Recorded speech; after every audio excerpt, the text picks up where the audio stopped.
Station, this is Houston. Are you ready for the event? Houston, this is Space Station. We are absolutely ready for the event. SpaceX, this is Mission Control Houston. Please call Station for a voice check. Station, this is Benji Reed from SpaceX. How do you hear me? Hello, Benji. We hear you loud and clear. Welcome to the Space Station in virtually and physically. Thank you, Chris. It's an honor to join you guys today. And it's awesome to see all of you guys up there together. First, I just want to say thank you again to Bob and Doug and your families from all of us here at SpaceX, all of our locations, all of our partners, all of our vendors, everyone for trusting us to bring you up there. I hope your first day there has been great so far.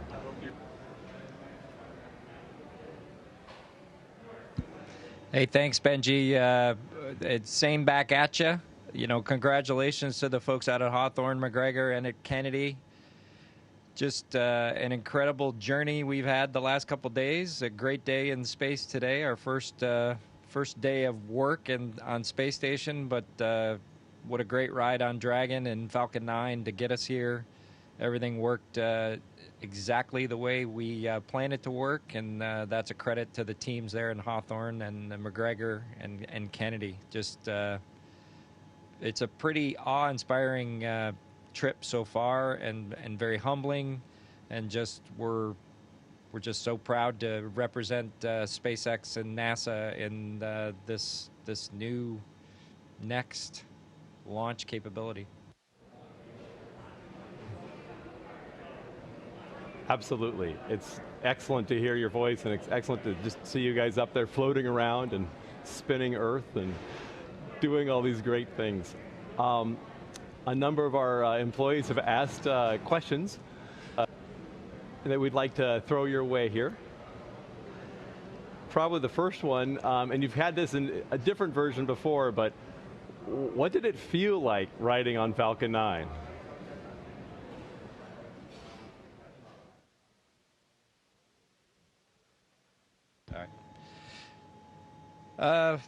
You know, we certainly have talked about it, but it never gets old talking about riding on Falcon 9. Just from the time the engine's lit, the first 2.5 minutes to staging was about like we expected, except, you know, you can never simulate the Gs, so as the Gs built, you could certainly feel those. Also, what I thought was really neat was how sensitive we were to the throttling of the Merlin engines. That was really neat. You could definitely sense that as we broke Mach 1 and went transonic and broke Mach 1. We could definitely feel that. In fact, I said it to Bob, and then the next thing you know, the call was made, and we didn't even need to look at the speed. You could tell just by how the rocket felt, and so it's a very pure flying machine. And then I think the next thing that really stood out for me was first stage separation with the engine cut off, and that separation event going to 0G for a split second, and then the Merlin vacuum engine lighting. That was a pretty neat event. That was a highlight of the ascent for me. And then once the MVAC started, then it was that kind of driving fast, very fast on a gravel road is how it felt the rest of the way up. A little bit of vibrations, not anything that was really unpleasant, but you certainly knew that there was a powerful engine behind you at the time, and that obviously took us all the way to orbit about 6 minutes later. And once again, you know, the Gs and how the engine throttled to control the Gs, and then straight to cutoff, and then just like with shuttle, you go from 3, actually in this case we were more than 3 Gs to 0 Gs instantaneously, and we knew we made it to orbit. That's awesome. Sounds like the ultimate ride in a Batmobile with the jet engine turned on. Another question that we had came about what was going through your mind when you were on the pad. We know that you guys are steely-eyed and focused on the operation, but what was some of the last things that you were thinking about just before launch? I think for both of us, Benji, we really almost started the ride when we got to go for tanking. And so when the tanking operations started, you know, Dragon really and the Falcon 9 really came alive underneath us. It was a little bit different than our shuttle experience, where we came to the vehicle after it was tanked. And so as we marched through the loading countdown, I think when we got to 16 and a half minutes and we got started on the locks for the second stage, I think that we said, well, we haven't done this before, because it was something new from what had happened just a few days earlier. And I think each one of the events, we just marked them off as, oh, well, we never did that before. Oh, and we never did that before. And it was pretty cool, kind of marching our way all the way uphill. And so all the way to the point where we saw 189 or so on the perigee, I think, and knew that we had safely made it into the first portion of our orbit, and we're headed towards space station. I think we were excited, but I've said this before, and I'll say it again about the training team, just doing an excellent job. And when we started this adventure, I described it as my goal to make it like Groundhog Day. So it was very familiar as we marched through the various events, and we knew where to look next for the thing that was going to tell us that we were proceeding normally through the count, through the launch, and on into orbit all the way to space station. And they succeeded wonderfully in producing that desired Groundhog Day familiarity as we went through the launch count. And of course, there's plenty of excitement when you ride a rocket, and we prefer the term as Demo 2, Dragon drivers versus Dragon riders. But when you go through that, there's certainly a ton of excitement to go along with all that as well. That's fantastic. It sounds great. And we appreciate how much time you spent with us doing all of that training to make it Groundhog Day too. A question for Chris. What was it like for you knowing your buddies were going to be coming back? These Dragon drivers were going to be showing up and then opening the door for them? You know, Benji, it was really cool. As I was sitting in the cupola looking out the window, I had the opportunity to take a few photos. Hopefully you've seen some of them. They turned out pretty nice. But I could see the docking mechanism, and with a big lens I could really look at the intricacies of the hatch and the docking mechanism. I thought about all of you folks there who put that together, and those mechanisms that were just moments away from making the physical contact and making these two vehicles one. And it really represented, as silly as it sounds, those docking mechanisms represented to me the unity that now we have between SpaceX and NASA. That is really cool symbolism. It's true. You got that sense as we were moving into hard capture that you're becoming one vehicle. And you know, part of that unity that we see, you guys have a picture of the Earth, and you have a flag which also represents the friendly competition maybe, that brings us unity. Why don't you tell us about that there?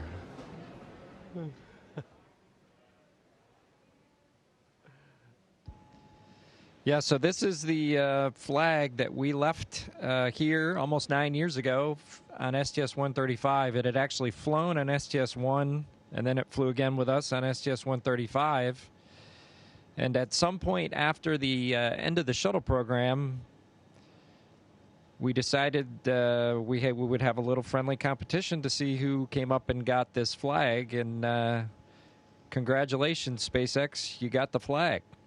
So Bob and I, Chris will not let us forget it.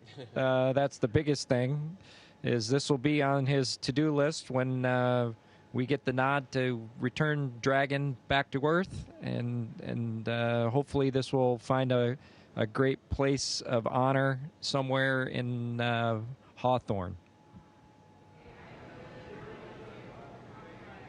Well, it's an honor to have you guys be able to come grab that flag. One other question that we got was if anybody has seen Little Earth floating around, or maybe he's driving the space station, or...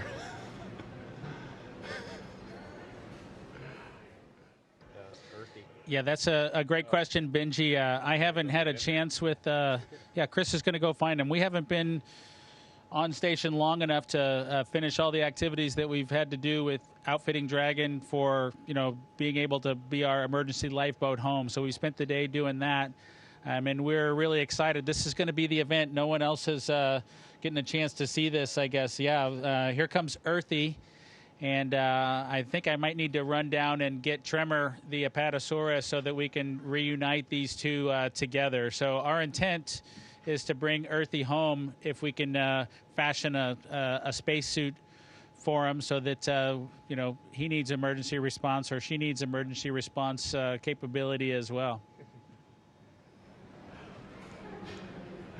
That's outstanding.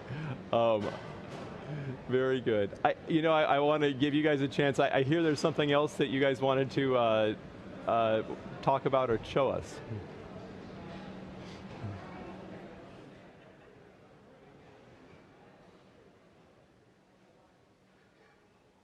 Yeah, this is that mosaic that was put on board Dragon with all the virtual graduates this year that you guys put together, and we think it's amazing. I know Chris, when he first saw it, said he couldn't believe how cool it looked, and we just wanted to make sure you guys got to see it here on board Space Station. That is very cool. I understand that over 90,000 graduates from preschool through college and graduate school for class of 2020 are represented on that.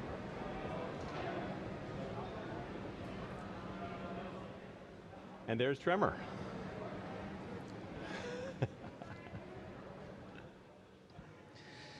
No, I think that this image that you guys put together to recognize the class of 2020 with all that the entire Earth is going through, I think as astronauts, we often get asked the question about the overview effect and the perspective change that happens. And I think things like the pandemic that we're all going through together should make it clear that we're all in this together, and kind of cooperation and doing your part to fight the battle that we're fighting against this pandemic. This is just a great example of the same sort of a thing, that we're all going through this shared experience, and it's just wonderful you were able to recognize all the graduates in this special way.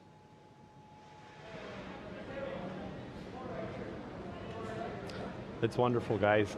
I just want to tell you again how awesome and honestly gives me goosebumps just to know that I'm talking with you as you're on orbit above us right now. It's awe-inspiring for all of us. And so maybe one last question. What would you tell the future generation? We've got a lot of us have kids. A lot of us are have family and friends who are going to be the next generation of astronauts. What would you say to all of them? For me, I would say dreams do come true, and you should chase them. I think when we had our short meeting with Elon the other day in crew quarters, we talked about the audacity that it takes to pull off human spaceflight, and how much paranoia that it also takes to pull it off. And if you work really hard, you can accomplish great things, and this is just a true example of exactly that. Folks not giving up, whatever challenges are in front of them.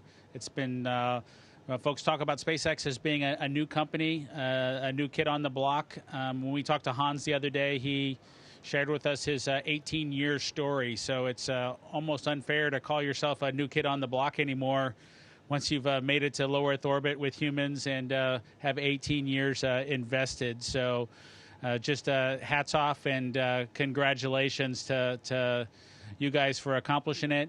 And you accomplished something great because you dared to dream it.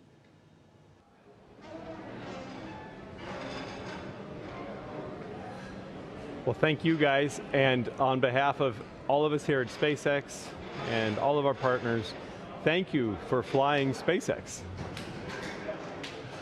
We look forward to bringing you home soon to your families, safe on Earth,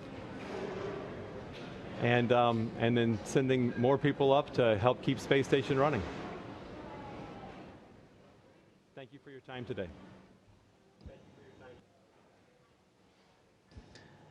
Thank you, Benji. Thank you, Hawthorne. Thank you, McGregor. Thank you, Kennedy.